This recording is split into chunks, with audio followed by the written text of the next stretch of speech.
So the big question is this: is fate and hope your dating strategy? Today I share with you reasons why that is not a good strategy. My name is Joan Nwosu, and welcome to the Second Chances podcast, a love journey in black and white. We all know people, we all have those aunts who are in their 70s and 80s who completely relied on fate and hope all of their life and ended up single for most part of their life. We all know those people. I'm sure you do. I hear a lot of people make statements like, God will bring me my partner, the one that's for me will find me and never go, and a lot of similar statements. Let's be real for a second. Hope and fate alone doesn't work in any area of our lives. So why should it work when searching for love?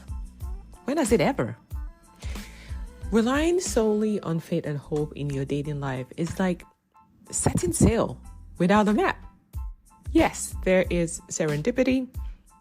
It does play a part in love, but to be able to, first of all, find it, be in a position where you're able to attract it, navigate this ocean of relationships, you need more than just a wishful heart. So today I want to explore a simple strategy that works better than relying on fate and hope, because they don't work. Okay, so let's talk a little bit about fate and hope. So I know many of us, and I blame all the romantic movies, but many of us dream of this one partner, this destined partner, the one who is for me, the one who complements me perfectly. Right? Yeah. Fairy tale. While it is a very romantic idea, and we somewhere deep down inside of us, we all have that belief and longing, sitting and waiting for this person, Prince Charming, to show up, not gonna happen. All that's gonna happen is you're gonna be waiting for a very, very long time. You're going to miss a lot of opportunities where you could have built a solid relationship with someone and potentially gone on to have your happily ever after. So sorry to burst your bubble, but yeah, there's no man in a white horse singing at the bottom of your street calling out for love. You're the one. Not gonna happen. Okay, let's just be real. Hope, I love hope, because without hope we really have nothing, right? So hope is such a beautiful and essential aspect of life. But hope without action is like you just planting a seed, no watering, no sunlight, and just hoping that it's going to grow. No, you need to nurture, you need to water, you need to tend to it for it to grow. And that's how you're able to transform hope into reality. Okay? So what should you do? What should you do? So you need to be proactive. You need to have a strategy that actually works. And part of this strategy involves being able to set clear intentions, being able to align your actions with the goals that you're striving to accomplish. You need to understand that yes, there's faith, there's hope, but I am the active creator in this process. It is whatever I do, it's whatever I'm able to set in my mind that is going to create the results that you desire in your relationship, right? So you need a strategy. Today I want to share a very simple 4-step strategy. First is always clarity. If you don't know what you want, what are you even looking for? There's nothing. You're not looking for anything because you don't know what you want. So you need to be very clear on what it is that you're looking for in a partner and in a relationship. Now, that doesn't mean having I've seen some lists that are like 50, 60 items. No, it's not about that. It's about really, really honing in on the things that are important to you, the values that are important to you, the deal breakers, the things that truly matter to you. And I'm not saying that if something physical doesn't matter to you, don't have it on the list. By all means, have it on the list, but let that not be the priority. Stay away from superficial things. They do not lead to any long-lasting, healthy relationships.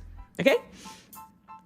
So once you're clear on what it is that you're looking for, the second step is personal growth. We keep thinking that when we find this person, the person will complete us. But no, you don't find the person while you're seated doing nothing.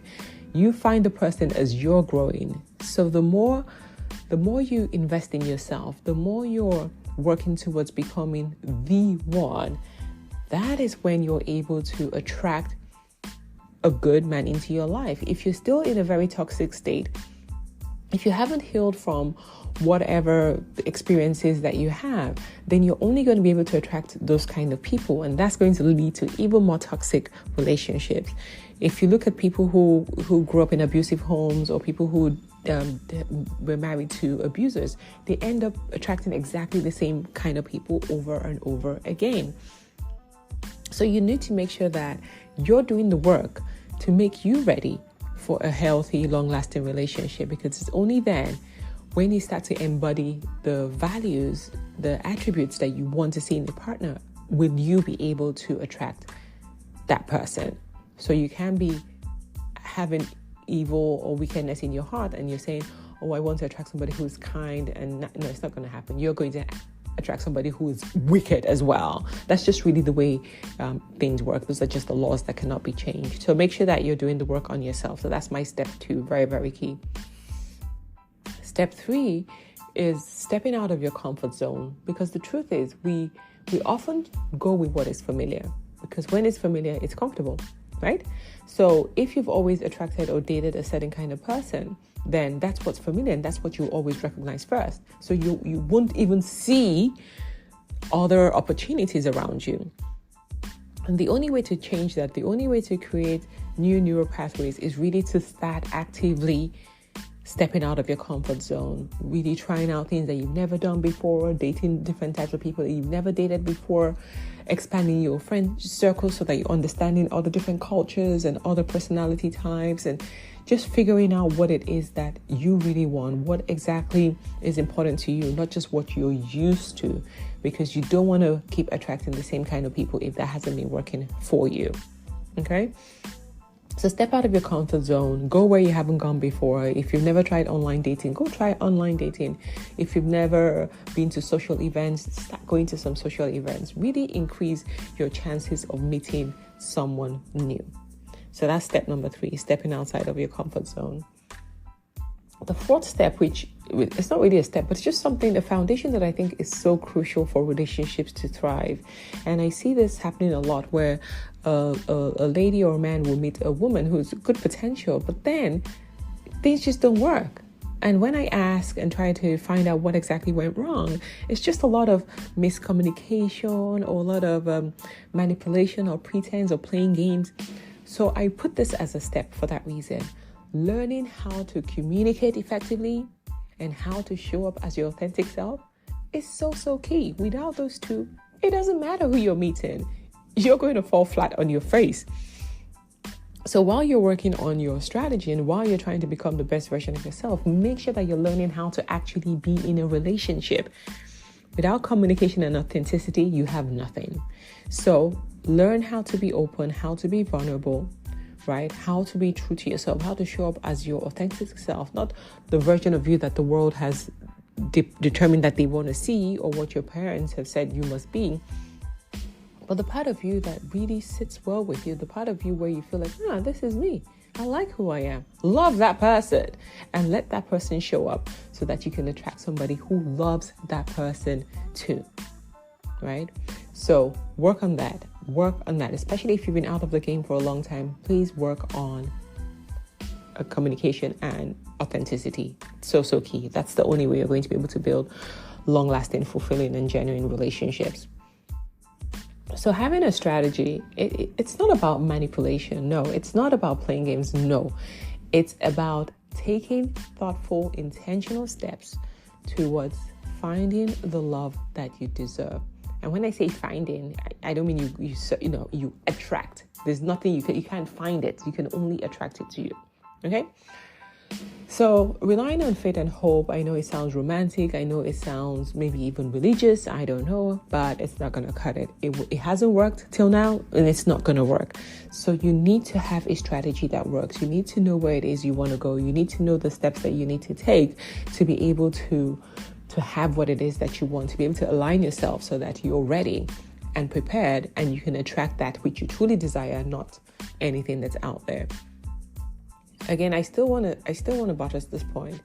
Doing nothing is worse or equally as bad as just doing anything. right? Some people are just go on this day, go here to talk to this person, introduce me to that, anybody, every time they can have it goes. That is not a strategy. You can't just keep shooting everywhere and hoping that one sticks. That is not a strategy, right? It's still better than doing nothing, but you need to take intentional steps. You cannot just be dating everybody. You need to know who to say no to. Those non-aligned people that you go on dates with, they drain your energy. They make you even more frustrated. It is not worth it. Don't go on those dates. Just say no. We're not a match. See you later. There's nothing wrong with that. No is a full answer, right? So stop just dating randomly. Stop just meeting people randomly. Stop just trying everything every time they can have you. Every personality, every value. Doesn't matter if you're focusing on the wrong things. Just he's tall, he's good looking. It doesn't matter. You need a strategy that works. So please get yourself a strategy. And if you need help, feel free to reach out to me. But get yourself a strategy before you go on your dating journey to make the journey less painful and so that you can get the results that you truly desire. That's all for me today. Thank you for listening to today's episode on the Second Chances podcast, A Love Journey in Black and White. Remember, no matter what, never give up on love. Till next time, sending you love and light.